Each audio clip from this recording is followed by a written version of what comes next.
צבעים גרים, הטרול איתכם כאן, ומגזין לפרק שאני מראה לכם הכנת טקסטורה.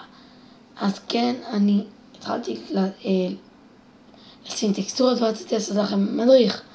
אז אני אראה לכם עכשיו את הטקסטורות שלי, תספרו 1, 2, 3, 4, 5, 6, 7, 8, 9, 10 טקסטורות.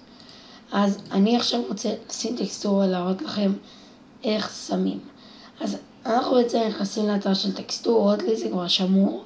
אתם רואים פשוט מיינקראפט טקסטורות למיינקראפט או משהו.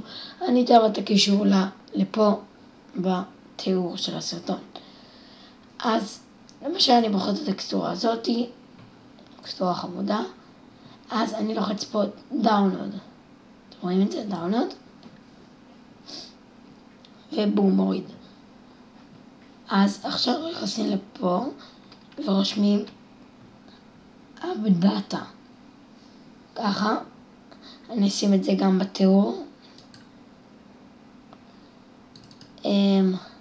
אנחנו נכנסים לנקודה מיינקראפט, ואז לפה, נכנסים לפה, ופה יש לי תוספת טקסטורות שלי, אז אצלי אתם לא פותחים, אתם לוחצים לחיצה ארוכה, זה פה אצלי, ומעבירים לפה פשוט ביותר, ויכולים לסגור. אז הנה אנחנו במיינקראפט, צריך לצאת ולהיכנס, אז אני אחזור אליכם שאני אעשה את זה. אוקיי, אז חזרנו אליכם חברים, ובואו נראה. עד מקודם 10 עכשיו כמה יש.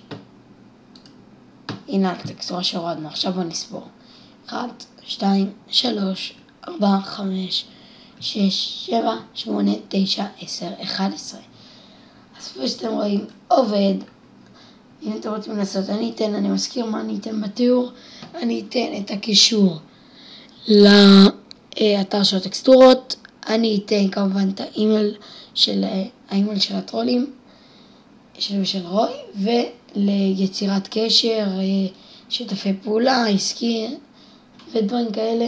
ואני ארשום לכם את האבדאטה. אז יאללה ביי.